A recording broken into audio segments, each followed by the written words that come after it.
The cardstock was thick, obscenely so, heavier than any letter I had ever received. It felt less like an invitation and more like a bill, a formal notice of impending financial doom embossed with gold leaf, and a calligraphic flourish that screamed expense.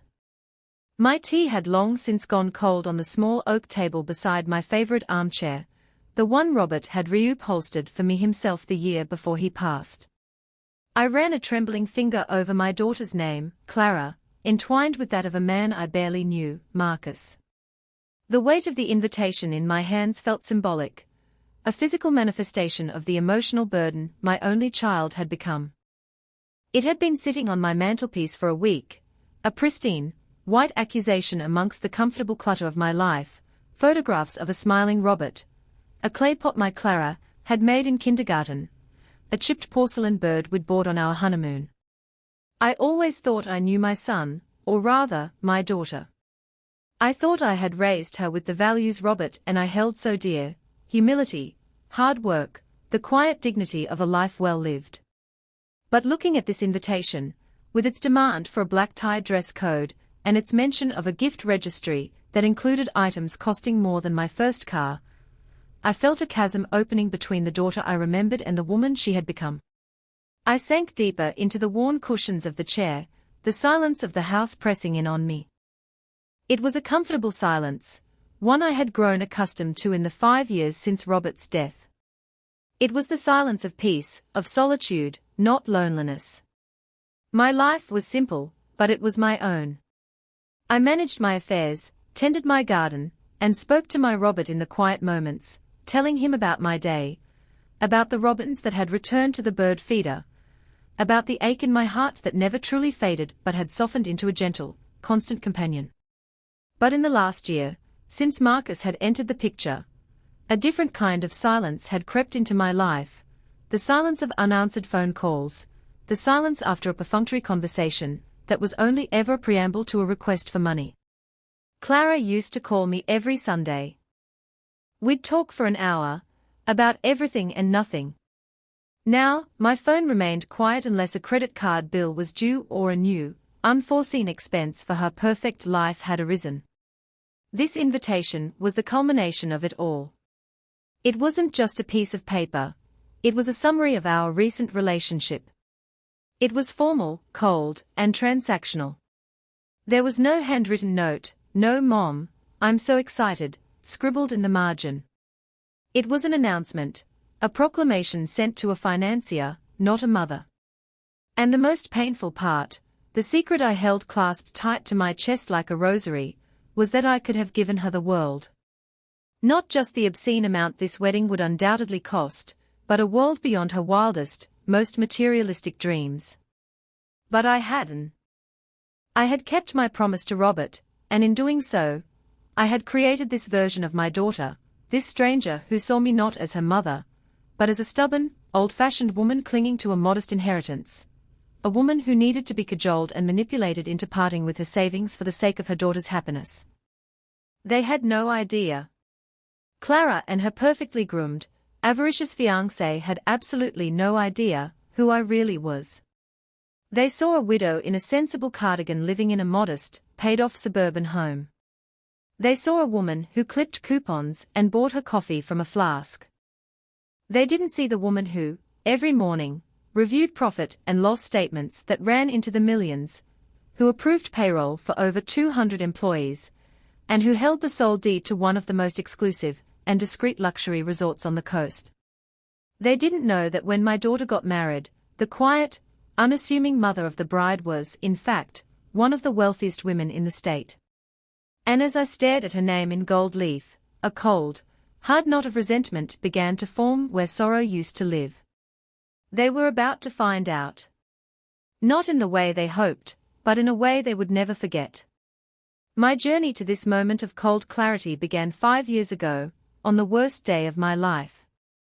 The day the doctor, with a practiced, gentle sorrow, told me Robert's fight was over. We had known it was coming, of course. The illness had been a long, slow thief, stealing his strength piece by piece. But knowledge does nothing to cushion the final blow. The world simply stops. For weeks, I moved through my life in a fog of grief and paperwork. Clara was there, in her own way. She was sad for her father, I have no doubt, but her grief was laced with a practical anxiety about what would happen next, about the will, about the finances. I remember her sitting across from me at the kitchen table, her hands wrapped around a mug, her brow furrowed. "Dad was always so careful, Mom," she'd said, her voice a mixture of concern and probing curiosity. "He must have left you comfortable," I had simply nodded, too tired and heartbroken to engage. Comfortable. It was a ridiculously inadequate word. Robert wasn't just careful, he was brilliant. We had started with nothing, just two kids with a shared dream. He was a builder, a man who could see the soul of a place, and I was a bookkeeper, a woman who found poetry in a balanced ledger. Our first project was a tiny, 6-room guest house on a forgotten stretch of coastline. We poured our life savings, our sweat, and all our love into it. Robert laid the stones for the patio himself, I stitched the curtains for every room. We called it the Serene Cove. Clara, as a child, loved it there. She'd run along the beach, collecting shells, her laughter mixing with the sound of the waves. To her, it was just our little beach house. As she grew into a teenager, and then a young woman, her interest waned. It wasn't glamorous enough. Her friends went to Ibiza and Cancun. Our little guest house, even as we expanded it, was provincial, quaint. "It's so quiet, Mom," she'd complain. "It's where old people go." She never saw the work. She never saw the late nights I spent with the account books, or the dawn patrols Robert took to inspect the grounds.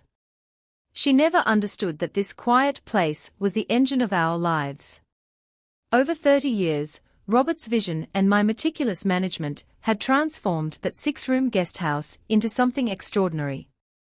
We acquired the adjacent lands, piece by quiet piece. We never took on investors, never courted publicity. Robert's philosophy was simple: build something of true quality, Eleanor, and the right people will find it. They don't want to be found, so they will find a place that respects their privacy. He was right. The Serene Cove grew into a 50-suite boutique resort, each suite a private villa with its own plunge pool and ocean view. Our guests were CEOs, discreet celebrities, old money families who valued anonymity above all else. We charged astronomical rates not for opulence, but for absolute peace and privacy. I handled the books, the bookings, the entire silent, humming infrastructure. Robert handled the soul of the place, the architecture, the gardens, the impeccable service standards. To the outside world, we were just the on-site managers. To Clara, we were just Mom and Dad who ran a successful but small family business. We never corrected her. We bought our modest house in a quiet suburb an hour away. We drove sensible cars. We lived the same life we always had. Robert insisted on it. "Money changes people, Ellie," he told me one evening, sitting on the veranda of our own private villa at the resort, a place Clara had never even seen. "It hasn't changed us, but it could change her. It could poison her. Let her find her own way, build her own life. When the time is right, when she has a family and understands what truly matters, then we can share this with her. Until then, it's our secret. Our beautiful, quiet secret." His death made that secret my sole burden. The lawyer, Mr. Davison, a man as discreet as our clientele, sat with me in his mahogany-paneled office. The estate was staggering. The resort was valued at a figure that made my head spin, even though I knew the numbers intimately. It was all mine. Sole ownership. No debts. No partners. Just a quiet, immensely profitable kingdom by the sea. Clara received a generous, but not life-altering, inheritance, a trust fund that would provide a comfortable cushion, enough to ensure she would never struggle, but not so much that she would never have to work. Robert had planned it perfectly. He wanted to give her a start, not a finish line. When I told her about the trust, she was grateful, but I could see a flicker of disappointment. I think she had been expecting more, a windfall that would instantly catapult her into the lifestyle she read about in magazines. The little guest house, as she called it, she assumed was just part of my general income, something that kept me comfortable. I never corrected her.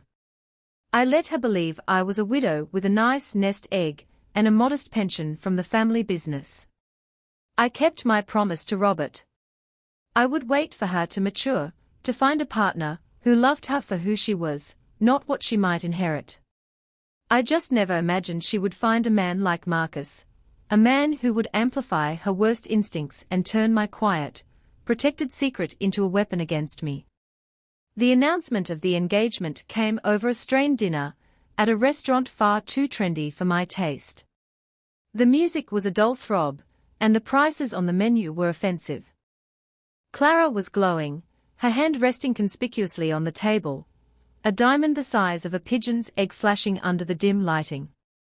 Marcus sat beside her, his arm draped possessively around her chair. He was handsome, I had to admit, in that polished, corporate way. His suit was impeccable, his smile was perfectly white, and his eyes had the unnerving stillness of a predator.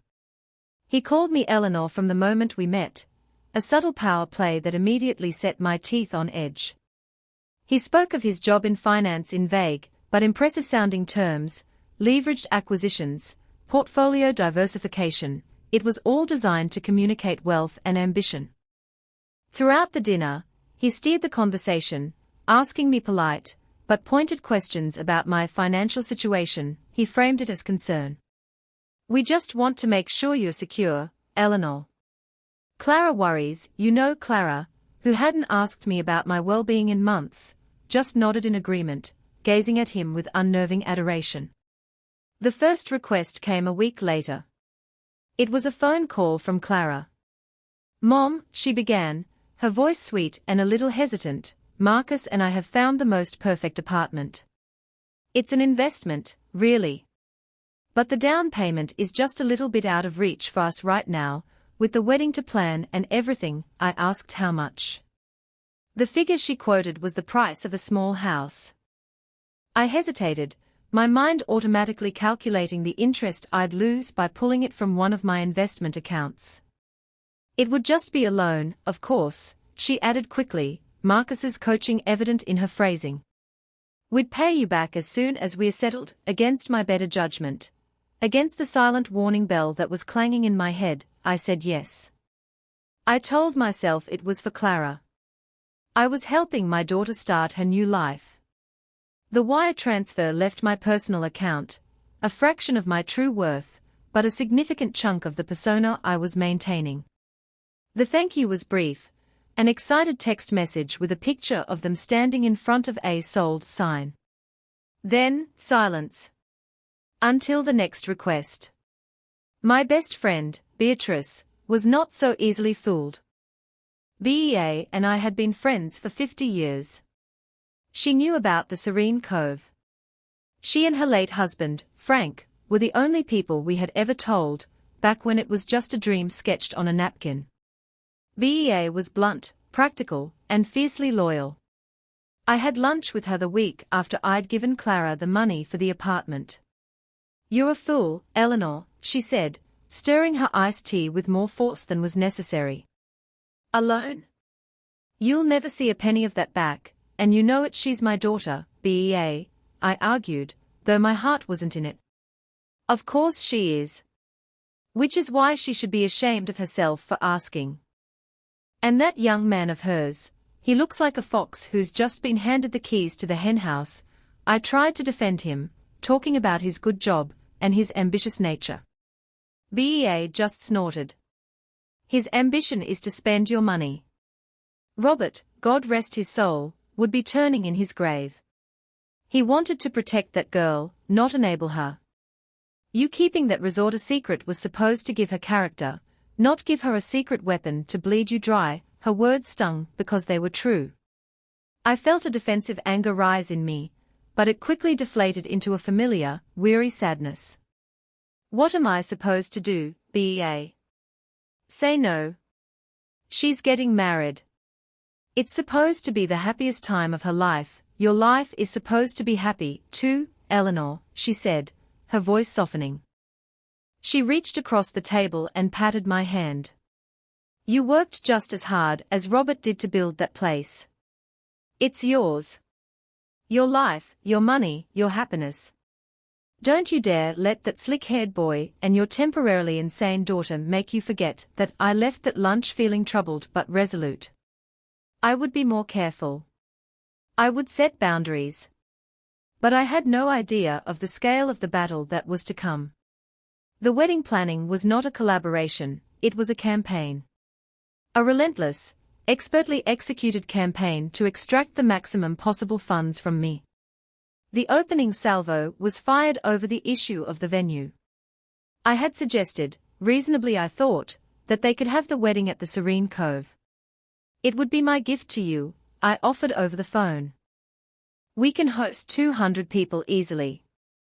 The setting is beautiful, the food is world-class, and it would be completely private. There was a pause on the other end of the line. Then Clara's voice, tight with something I couldn't quite place, embarrassment. Disdain. Oh, Mom. That's sweet. But it's not really the vibe we're going for, the vibe. I asked, confused. What vibe is that? Marcus took the phone. His voice was smooth as silk, and just as cloying. Eleanor, what Clara means is that while your guest house is lovely and rustic, we are envisioning something a bit more significant. Something that reflects the start of our new life together. A statement, a statement. The word hung in the air. I looked around my comfortable living room, at the life Robert and I had built, a life of substance and quiet integrity. It wasn't a statement, it was real. The Cove is a 5-star resort, Marcus, I said, my voice colder than I intended. It's not rustic. It's exclusive, of course, he said, placating me as one would a difficult child. We just have our hearts set on the Grand Imperial Ballroom. It has the history, the prestige. I knew the Grand Imperial Ballroom. It was where the city's elite held their ostentatious charity galas. The rental fee alone was more than the annual profit of our first 10 years in business. That must be very expensive, I said, my voice flat. It is, Clara broke in, her voice now filled with a practiced, wistful sadness. It's just a dream, I guess. We can't possibly afford it. The emotional blackmail was as subtle as a sledgehammer. The unspoken words filled the silence. Unless you help us, Mom. Our dream will die because you won't help us. I felt a wave of exhaustion wash over me. I thought of Robert's words, wait until she understands what truly matters clearly. That day had not yet arrived. But how could I say no? How could I, sitting on a fortune they couldn't comprehend, deny my only daughter her dream wedding? The irony was a bitter pill. I was hiding my wealth to protect her character, but in doing so, I was forced to play the part of the reluctant, tight-fisted mother who had to be convinced to part with her meager savings. How much is it? I asked, already knowing I was defeated. When Marcus told me the figure, a number so large it was comical, I didn't even flinch. I just felt numb. I see, I said. Well, if it's what will make you happy, the relief in their voices was palpable and sickening. Oh, Mom, thank you. You won't regret it. Clara chirped. But I already did. I called my broker the next day, and instructed him to liquidate a substantial portfolio of blue-chip stocks Robert and I had held for 30 years. A large expenditure, Eleanor, he asked, his professional curiosity piqued. My daughter is getting married, I said, the words tasting like ash. I hung up the phone and walked out into my garden. I knelt in the soft earth, my hands sinking into the soil, the only thing that felt real and honest anymore. I pulled at a stubborn weed, its roots clinging tenaciously to the ground. I felt a kinship with it. They were trying to uproot me, to pull me from the life I had built, and I was letting them. For now. The floodgates were now open. Having secured the venue, Clara and Marcus moved on to the endless list of associated costs, each one presented as non-negotiable. It began with the dress. Clara flew to New York for a consultation with a designer whose name I didn't recognize, but whose price tag I certainly did. The cost of the gown was more than I had paid for my entire university education. It was a frothy confection of silk and lace that, in the photos she sent, seemed to wear her, rather than the other way around. I paid the invoice directly to the designer's boutique, the numbers on the wire transfer confirmation blurring before my eyes. "Every girl dreams of her wedding dress, Mom," she had said, a line that was becoming her all-purpose justification for every new extravagance. Next came the flowers. Marcus had strong opinions about flowers. "No carnations, Eleanor, nothing common," he instructed me over the phone, as if I were a junior event planner. He had found a floral artist who specialized in creating botanical installations. This artist's proposal arrived via email, a glossy PDF filled with images of cascading orchids and walls made entirely of white roses. The budget for flowers was more than the annual salary of my head chef at the Cove, a man who had been with me for 20 years. I approved it without comment. I was becoming numb to the shock. The numbers were just numbers now, pixels on a screen, digits in a bank account. What hurt more was the slow, systematic erosion of my involvement. I was not being consulted, I was being informed of decisions already made. My role was simple and clear, to provide the funds. I was the First National Bank of Mom, open 24/7, with an unlimited line of credit. The calls from Clara became shorter and more infrequent, almost entirely replaced by emails from Marcus's assistant, a briskly efficient young woman who would send updated spreadsheets of the budget, with new items highlighted in yellow. Per Marcus's request, "Please find attached the revised catering estimate for your review and approval." My review was a formality. My approval was the payment. My friend Beatrice was apoplectic. We met for our weekly lunch, and I confessed the latest expenditures.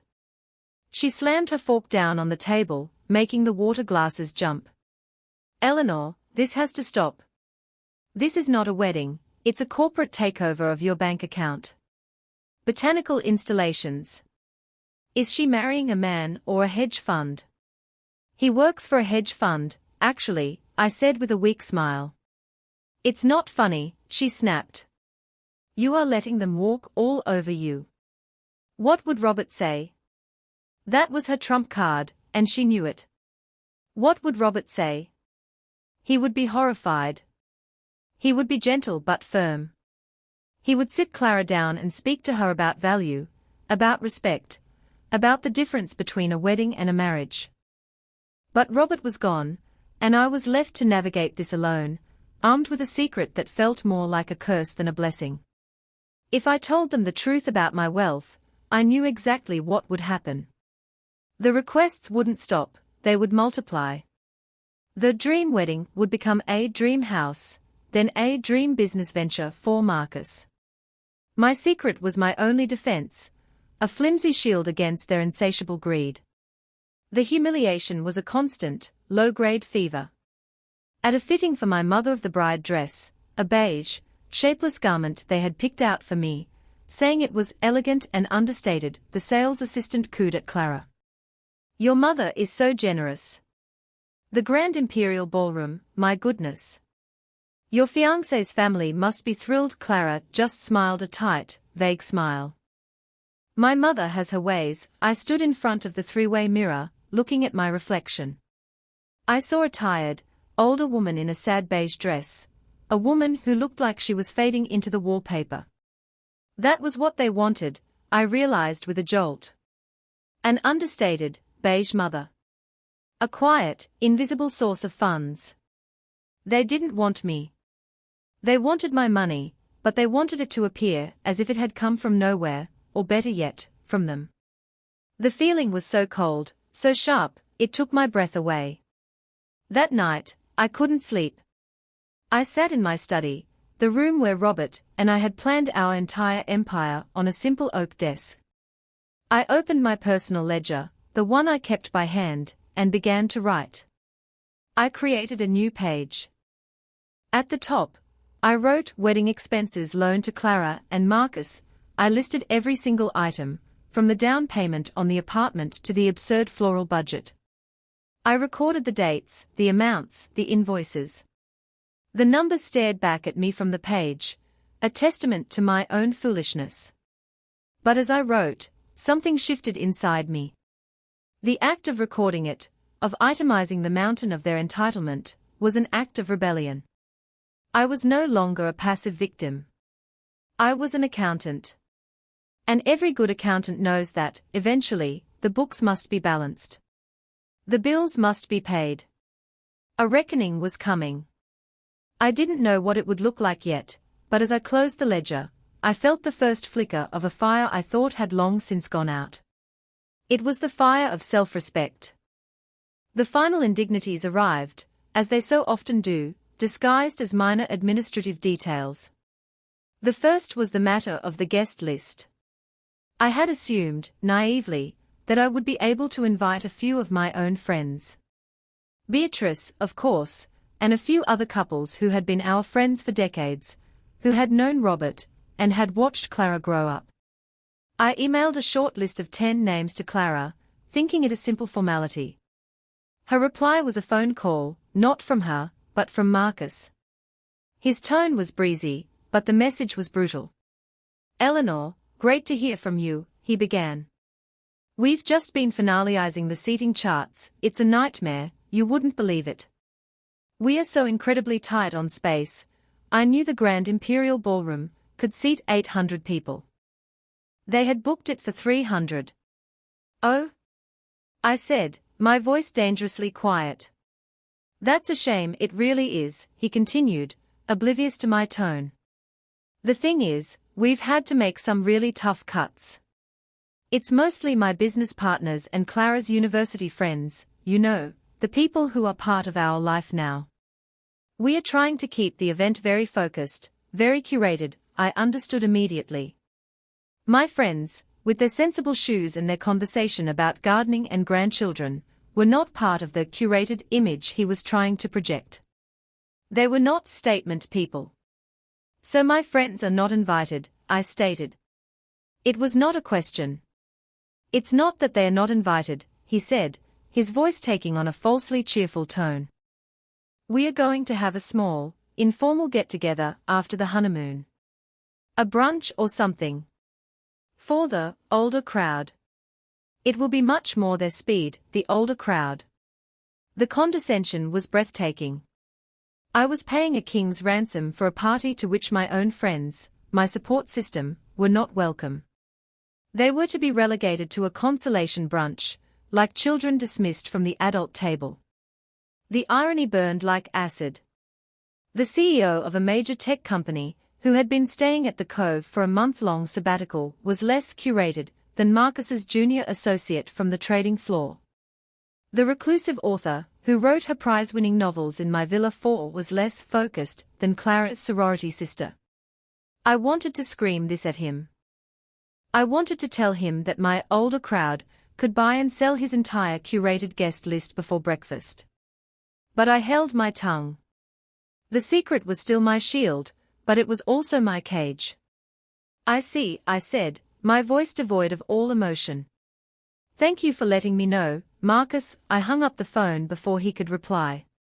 I then had to make one of the most humiliating calls of my life. I called Beatrice. "BEA," I began, my voice thick with shame. "About Clara's wedding, there's been a change of plans." Before I could even finish, she cut me off. "Let me guess. We've been disinvited." Her voice wasn't angry, it was weary, sad for me. "They think we are not fancy enough for their big party, they are having a separate brunch later," I mumbled, the words feeling pathetic even as I said them. There was a long silence. Then BEA said, so softly I almost missed it, "Oh, Eleanor. That poor, stupid girl. She has no idea what she's throwing away. And it's not your money I'm talking about. We sat in silence on the phone for a full minute, two old friends mourning a relationship that was dying right before our eyes. The final blow before the wedding day itself was, in its own way, the most intimate, and therefore the most painful. It was about where I would be seated at the reception. 2 days before the ceremony, a sleek, minimalist seating chart was emailed to me by Marcus's assistant. I scrolled through the beautifully rendered floor plan of the ballroom, looking for my name. The head table was a long, extravagantly decorated affair. It included Clara and Marcus, of course, as well as Marcus's parents, his brother who was the best man, and Clara's maid of honor. My name was not there. I scanned the surrounding tables, the VIP tables closest to the head table. They were filled with names I recognized from Marcus's talk of important contacts. My name was not there either. I kept scrolling, my heart sinking with each pass of the mouse. Finally, I found it. Table 28. Tucked away in the far back corner of the vast ballroom, near the kitchens and the service exit. My tablemates were a collection of distant relatives I hadn't seen in 20 years. A great-aunt, who was profoundly deaf, and 2 second cousins I barely knew. I was seated next to the service corridor. I was, quite literally, marginalized. Put in the corner. I stared at the screen, at my name, Eleanor Vance, written in an elegant, soulless font. They had taken my money, hundreds of thousands of dollars of it. They had dictated what I would wear. They had banned my friends. And now, they were hiding me at the back of the room. I wasn't the proud mother of the bride. I was the embarrassing, provincial relative who had bankrolled the affair and was now expected to be grateful for a seat at all. It was a clear, unambiguous message: your role is over. We have your money. Now, please be invisible. Something inside me snapped. It wasn't a loud, dramatic break, but a quiet, clean severance. The part of me that was still holding out hope, the part that was making excuses for Clara, the part that was clinging to the memory of the little girl who collected seashells, that part of me went silent.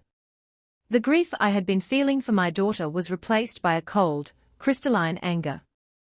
The sadness was gone, and in its place was a profound, liberating clarity. I closed the laptop. I walked into my bedroom and looked at the sad, beige dress hanging on the wardrobe door. I took it down, folded it neatly, and placed it in a box. Then I walked to my closet and pulled out a dress I hadn't worn in years. It was a custom-made gown in a deep, sapphire blue silk. Robert had it made for me for our 30th anniversary, which we had celebrated with a private dinner on the cliffs at the Serene Cove. It was elegant, powerful, and utterly unapologetic. It was the dress of a woman who owned the room, not one who hid in the corner of it. I laid it on the bed. Then I picked up the phone and made a call. "Sophia, my dear, it's Eleanor Vance," I said to the young woman who was my general manager at the Cove, a bright, kind soul I trusted implicitly. "I have a rather unusual request for Saturday. I am going to need you to prepare Villa 1. Full service. And I need you to have a document drawn up by our legal team. It should be a full, itemized invoice." "Yes, an invoice. I'll be sending you the details shortly." There was a brief pause, then Sophia's calm, capable voice replied, "Of course, Eleanor. Consider it done." The war was over. The surrender was complete. But not mine. Theirs? They just didn't know it yet. The day of the wedding dawned bright and clear, a perfect, mocking blue sky. I woke up not with a mother's nervous excitement, but with the calm, steady purpose of a general on the morning of a decisive battle. I did not put on the beige dress of invisibility. Instead, I took my time getting ready, a ritual of quiet defiance. I styled my own hair, pinning it up in a way that felt elegant and strong. I wore the sapphire earrings Robert had given me to match the dress. When I finally slipped into the blue silk gown, it felt like armor. I looked at my reflection in the full-length mirror. I didn't see a sad, marginalized old woman. I saw Eleanor Vance. I saw the woman who had built an empire from scratch, the woman who had navigated grief and solitude with quiet dignity. I saw the rightful owner of the serene cove. And I was done being quiet. I drove myself to the Grand Imperial. I handed my keys to the valet, who looked momentarily surprised to see a woman my age driving a modest, but well-maintained sedan amidst the sea of black German luxury cars. I walked into the opulent, flower-choked lobby alone. I could hear the murmur of the crowd, the tinkling of champagne glasses. I was an hour late, precisely as I had planned. My entrance was not unnoticed. Heads turned. The sea of black, white, and muted pastels was suddenly interrupted by a bolt of sapphire blue. I saw Clara across the room, standing in a receiving line with Marcus. Her eyes widened when she saw me, a flicker of shock and then annoyance crossing her face. She was a vision in her wildly expensive dress, a princess in her fairytale castle. A castle I had paid for. I glided past the receiving line, offering only a cool, distant nod in their direction. I ignored the confused looks and the whispered questions. I had no interest in making small talk. I was not there to socialize. I was there to bear witness. I found my assigned seat at table 28, in the forgotten corner of the room. My table mates, the distant relatives, looked at me with a mixture of awe and confusion. My great-aunt shouted, "Eleanor! You look like a movie star," which earned us a few disapproving glances from the nearby tables. I just smiled and took my seat. From my vantage point, I had a perfect, panoramic view of the entire spectacle. I was a ghost at the feast, an observer of the grand performance of wealth and status.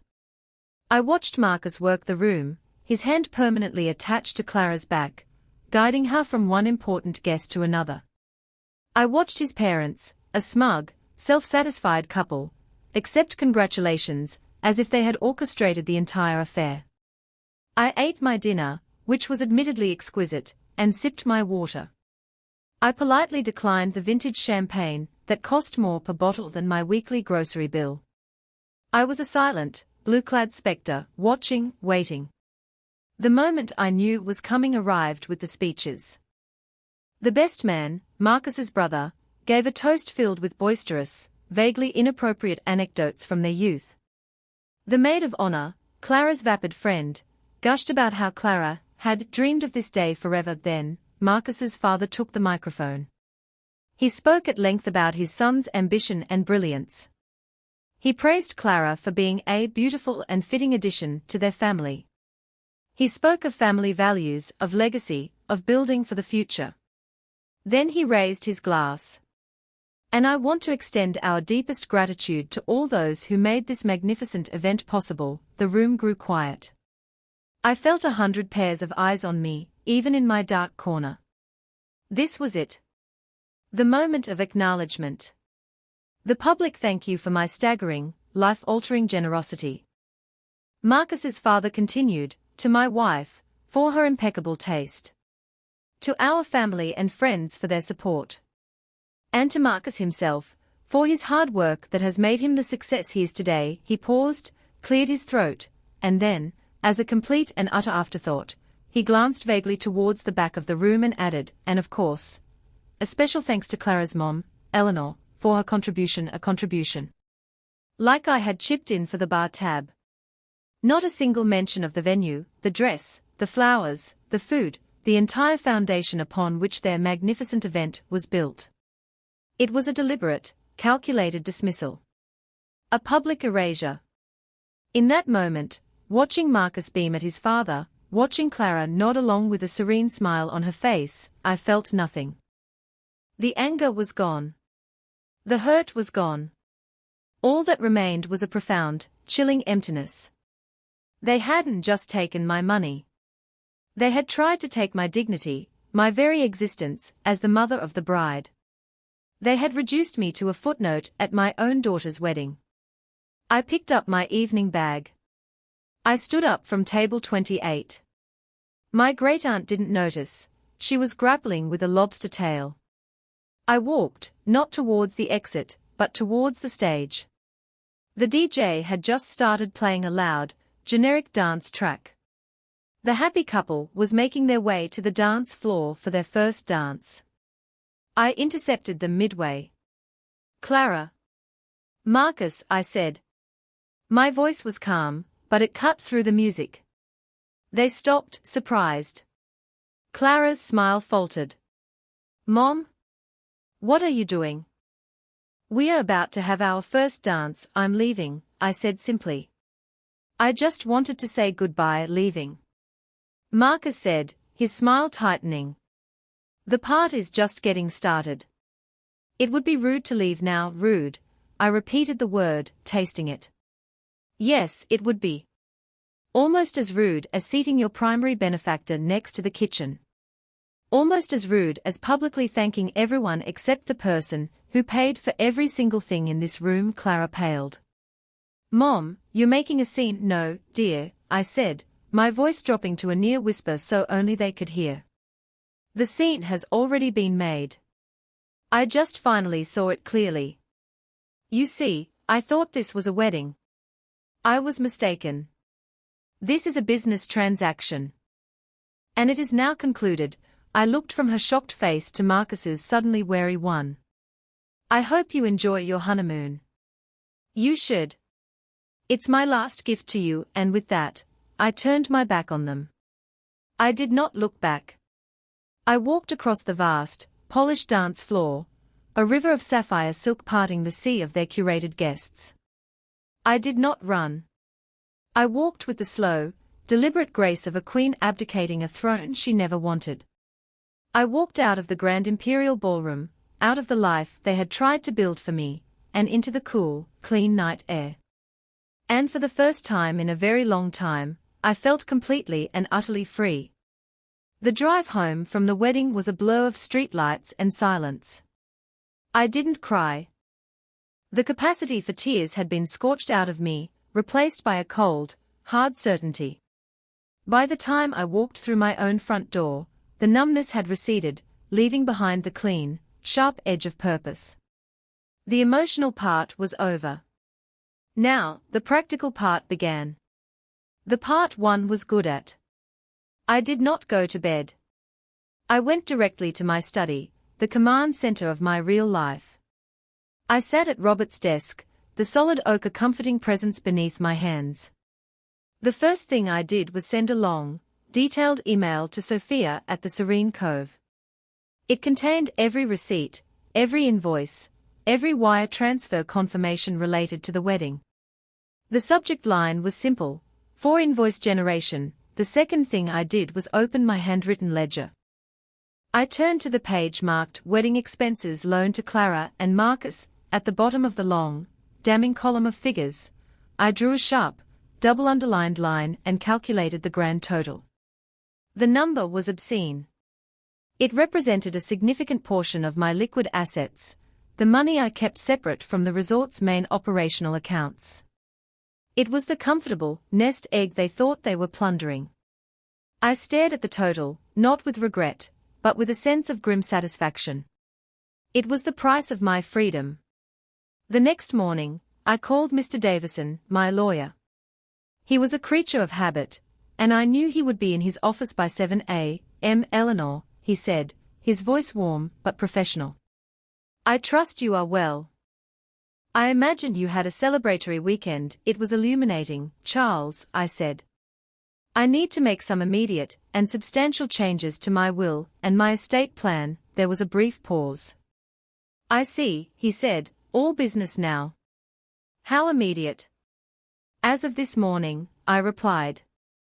"I want to remove my daughter, Clara Vance, soon to be Clara Thorne, as a beneficiary entirely.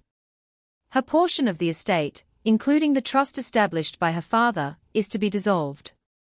The full assets are to be redirected into a new charitable foundation focused on providing scholarships and grants for young entrepreneurs in the hospitality industry.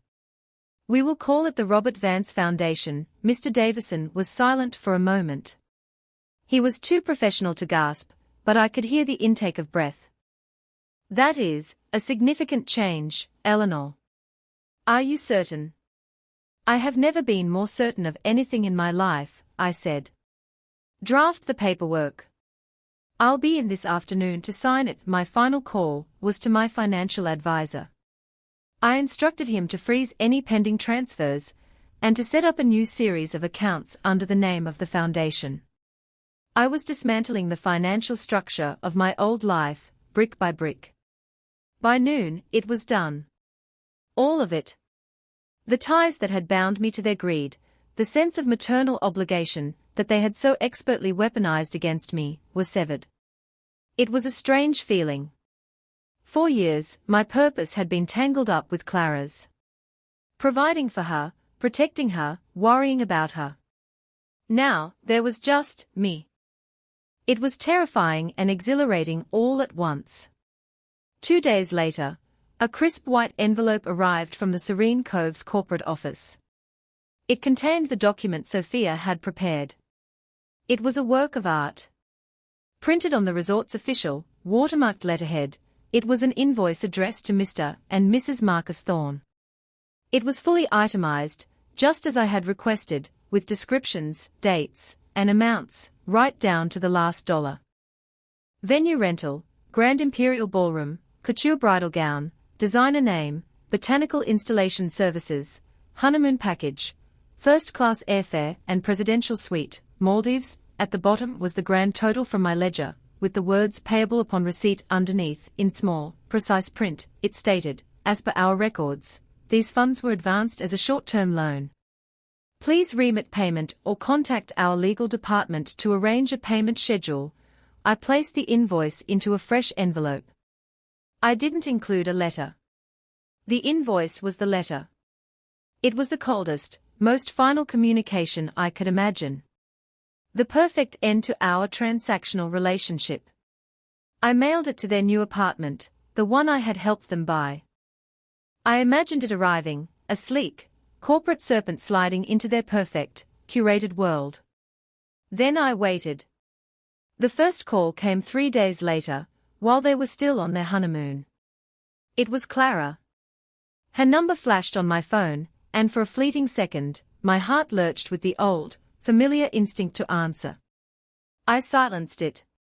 I let it ring until it went to voicemail. The message she left was frantic, confused. "Mom? Mom, what is this? We got some kind of bill from your hotel. It's a mistake, right? Some horrible, crazy mistake. It has all the wedding stuff on it. Call me back immediately." "This isn't funny." An hour later, Marcus called. His tone was not frantic. It was furious. I let his call go to voicemail as well. "Eleanor, I don't know what kind of game you're playing, but it stops now. You can't be serious. You gifted us that wedding. You were happy to do it. Tearing up our family over some senile fit of pique is disgusting. You will call off your lawyers, and you will call me back today." They tried again, multiple times a day, for the rest of their honeymoon. The messages grew more desperate, then more abusive, then, finally, pleading.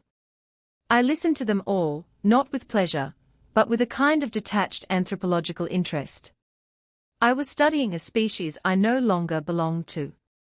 When they returned, the registered letters began to arrive, first from them, then from a lawyer they had hired. My lawyer, Mr. Davison, handled it all. He responded with a calm, factual letter, enclosing a copy of the loan agreement Clara had so casually mentioned over the phone when asking for the apartment down payment, a conversation I had taken the liberty of documenting at the time. He informed them that I, his client, considered all verbal and written requests for funds to have been made under the pretense of a loan, as per their initial framing. Their lawyer blustered and threatened a lawsuit, citing emotional distress and parental obligation. Mr. Davison responded coolly that we would welcome a public discovery process, where the full extent of their financial demands and my client's assets would become a matter of public record. That was the end of the legal threats. The idea of their curated friends and business contacts learning that their entire lifestyle was built on a mountain of debt to a mother they had publicly snubbed was, I suspect, too humiliating for them to bear. They went silent. The weeks turned into months. The silence in my house returned, but it was different now. It was not the silence of waiting, but the silence of contentment. I sold the suburban house.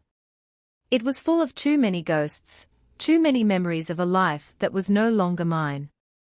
I packed up the few things that truly mattered, the photographs of Robert, the chipped porcelain bird, Clara's kindergarten pot, and I moved. I moved to the serene cove. I took up residence in Villa 1, the same private villa Robert and I had once shared, overlooking the endless expanse of the Pacific. I woke up each morning to the sound of the waves, not the ringing of a telephone. I had breakfast on my veranda, my tea staying hot until I was ready to drink it. I poured my energy, my time, and my money back into the place that had always been my true home. I worked with Sophia to expand the wellness spa. I approved the plans for a new, state-of-the-art kitchen.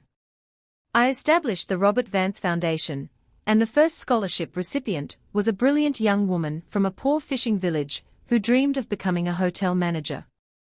I saw her potential, her hunger, her humility, and I felt a sense of hope for the future I hadn't felt in years. I invited Beatrice to stay with me for a month. We sat on my veranda, drinking wine and watching the sunset paint the sky in hues of orange and pink.